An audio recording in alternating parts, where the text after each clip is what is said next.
2021 के दिसंबर का महीना था। ऐश्वर्या राय बच्चन पर गिरफ्तारी के बादल मंडला रहे थे। उनको ईडी वालों ने बुलाया। 8 घंटे तक तफ्तीश की जाती रही। इस 8 घंटे के दौरान उनसे तफ्तीश के दौरान ज़दोकोब भी उनको किया गया। काफी ज्यादा सख्त सवालात किए गए और उन सवालात का ऐश्वर्या राय बच्चन जवाब नहीं दे सकी। जब 8 घंटे की तफ्तीश के बाद वो घर आई, उन्होंने अभिषेक बच्चन से कहा कि यार हम बाहर चले जाते हैं क्योंकि ये सियासी मामला हो गया। जया बच्चन क्योंकि सियासी जमात को रिप्रेजेंट कर रही हैं और वो बीजेपी सरकार या मोदी के खिलाफ बात करती है, इसलिए हम बाहर चले जाते हैं। तमाम तैयारियां हो गई, बाहर जाने की तमाम चीजें रेडी हो गई, टिकट्स भी रेडी हो गए। लेकिन जिस दिन बाहर जाना था उस दिन अमिताभ बच्चन साहब ने कहा कि नहीं जनाब, कोई बाहर नहीं जाएगा। ऐश्वर्या राय बच्चन को ये बात इतनी बुरी लगी कि उन्होंने उस दिन के बाद से ही फैसला कर लिया कि वो किसी पार्टी में अभिषेक बच्चन के साथ नहीं जाएंगे। एक पार्टी के अंदर इसी चीज को लेकर डिस्कशन हो रही थी, तो ऐश्वर्या राय बच्चन ने कहा कि तुम्हारे बाप ने, तुम्हारी मां ने अपनी नाक के चक्कर में अपनी इज्जत बिस्मिल्लाहिर्रहमानिर्रहीम, अस्सलामुअलैकुम। आपको खुशामदीद। मैं हूं सलमान मिर्ज़ा और आप देख रहे हैं मेरा फेसबुक पेज और YouTube channel sum up with Salman Mirza. जनाब बहुत शुक्रिया ये वीडियो देखने के लिए आप सभी ने वक्त निकाला है। वीडियो के आगाज़ में तहे दिल से आप सभी का मैं शुक्रिया अदा करता हूं, लेकिन इस दुआ के साथ कि आप जहां हों खैर वाफियत से हों, सेहतमंद हों और तंदुरुस्त हों। जनाब अभिषेक बच्चन और ऐश्वर्या राय के दरमियान मामला क्यों ख़राब हुए, किस वजह से खराब हुए, ऐसी क्या वजह थी कि मामला इस नहज पर आ गया कि दोनों के दरमियान 16 साल के बाद अब अलहदगी की खबरें निकल कर आ रही हैं। तवील अरसे से ऐश्वर्या राय बच्चन अभिषेक बच्चन या फिर बच्चन फैमिली के हमरा क्यों नहीं रह रही हैं, ये तमाम चीजें जानने के लिए जनाब आपको थोड़ा सा पीछे जाना पड़ेगा। 2021 के दिसंबर की बात है जनाब। आपको याद होगा 2016 के अंदर पानामा पेपर्स में नाम आए थे मुख्तलिफ लोगों के। ये पानामा पेपर्स वही हैं जिनकी वजह से पाकिस्तान के अंदर नवाज शरीफ साहब की हुकूमत चली गई थी, क्योंकि नवाज शरीफ का नाम भी पानामा पेपर्स में आया था। 2021 के दिसंबर में ऐश्वर्या राय बच्चन को ईडी वालों ने बुलाया। ईडी क्या है जनाब? ईडी भारत का एक अदारा है जिसका नाम है एनफोर्समेंट डायरेक्टरेट। 2021 के दिसंबर में उन्होंने बुलाया। और क्यों बुलाया, अब इसको जानने के लिए थोड़ा सा पीछे और आपको जाना पड़ेगा। 2016 के अंदर जो पानामा पेपर्स आए थे, जिसने पूरी दुनिया के अंदर तहलका मचा के रख दिया था। कई लोगों के नाम उसमें शामिल थे कि जिन लोगों ने अपने मुल्क का पैसा मुल्क में कमाया तो जरूर, लेकिन उसमें टैक्स अदा नहीं किया, यानी टैक्स चोरी की और वो पैसा बाहर मुंतकिल कर दिया गया। पानामा पेपर्स में उन तमाम लोगों के नाम आ गए। नवाज शरीफ का नाम भी आया था और इसी वजह से 2017 के अंदर नवाज शरीफ साहब की हुकूमत चली गई। लेकिन भारत में से 3 अदाकार के नाम उन पानामा पेपर्स में शामिल थे, जिनमें से एक का नाम था अमिताभ बच्चन, दूसरे का नाम था अजय देवगन और तीसरे का नाम था ऐश्वर्या राय बच्चन। अब जनाब जब ये नाम निकलकर सामने आए तो मोदी सरकार को अमिताभ बच्चन या बच्चन फैमिली के खिलाफ कार्रवाई करने का एक बहाना मिल गया। जया बच्चन आप सब जानते हैं जनाब, वो बीजेपी की बहुत ही शदीद किस्म की नाक़िद है। वो ठीक ठाक किस्म की तनकीद करती हैं।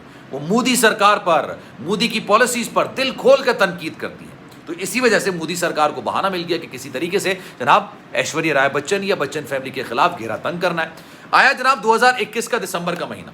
2021 के दिसंबर में ईडी वाले यानी एनफोर्समेंट डायरेक्टरेट वाले तकरीबन 6 साल के बाद, पानामा पेपर्स आए थे 2016 के अंदर, 17, 18, 19, 20, 21, 5 साल के आखिर में जनाब ऐश्वर्या राय बच्चन को ईडी वाले यानी इन्फोर्समेंट डायरेक्टरेट वाले बुलाते हैं और कहते हैं जनाब आपका ये नाम आया है, आपने इतना पैसा कमाया है, आपने इतना टैक्स नहीं दिया, जरा जवाब दें। अच्छा, ये थोड़ी देर की मुलाकात नहीं थी, ये थोड़ी देर की सरजनिश नहीं थी, ये थोड़ी देर की तफ्तीश नहीं थी, पूछगछ।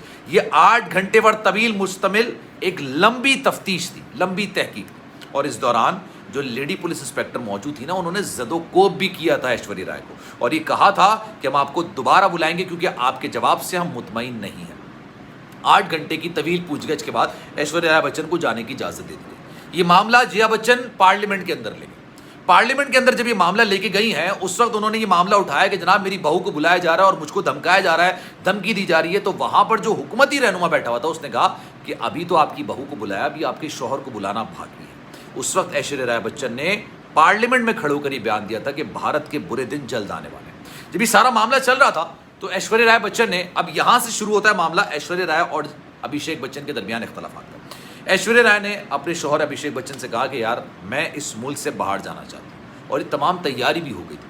वो दुबई जाना चाहती थी और दुबई में कुछ अरसे क़याम करना चाहती थी, उसके बाद वो अमेरिका जाना चाहती थी। अब उन्होंने कहा कि जनाब ये भारत से निकलते हैं क्योंकि ये बार बार तंग करेंगे। एक दफ़ा उन्होंने बुलाया, ज़दोकोब किया है, बाकायदा से सख्त तरीके से मुझसे पूछगछ की गई।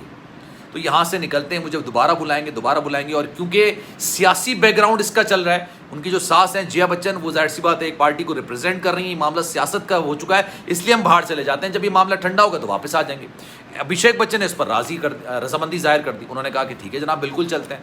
ये सारा मामला हो गया, टिकट्स बुक हो गए, तैयारी हो गई, एंड टाइम पर जाते वक्त अमिताभ बच्चन साहब ने मना कर दिया कि ना ऐश्वर्या राय बच्चन बाहर जाएंगी और ना ही अभिषेक बच्चन बाहर जाएंगे। अब जब ये सवाल पैदा हो कि भाई आखिर क्यों, और अगर ये मना करना था तो पहले ही मना करते थे। फिर उसके बाद उन्होंने कहा कि जनाब चलें ऐश्वर्या राय बाहर चली जाती हैं, अभिषेक यहीं पर रहते हैं, क्योंकि ऐश्वर्या राय अपनी बेटी के साथ बाहर चली जाएंगी। तो अब अमिताभ बच्चन साहब ने कहा इससे मुझ पर और मेरी बेगम जया बच्चन पर एक गलत इम्पैक्ट पड़ेगा और ये पता चलेगा कि शायद हम लोग मुल्क से फरार हो गए, इसलिए ऐश्वर्या राय बच्चन भी नहीं जाएंगी और यहीं पर रहेंगे। ये बात ऐश्वर्या राय को बहुत ज़्यादा बुरी लग गई, इतनी नागवार गुजरी कि जनाब उन्होंने एक पार्टी के अंदर, ये पार्टी चल रही थी बाकायदा, वहाँ पर बॉलीवुड स्टार्स मौजूद थे और उस पार्टी के अंदर उन्होंने अभिषेक बच्चन से लड़ना झगड़ना शुरू कर दिया। अभिषेक बच्चन जो कि एक ऐसी जगह आ गए थे जहाँ पर वो दोनों साइड से पिस रहे थे, एक तरफ माँ बाप थे, दूसरी तरफ बेगम थी, एक तरफ माँ बाप की इज्जत थी, दूसरी तरफ जो है वो बेगम की गिरफ्तारी का डर था। और ये बात 2021 के दिसंबर में सबको आया हो गई थी, मैंने वीडियो भी बनाई थी कि जल्दी ऐश्वर्या राय को गिरफ्तार भी कर लिया जाएगा।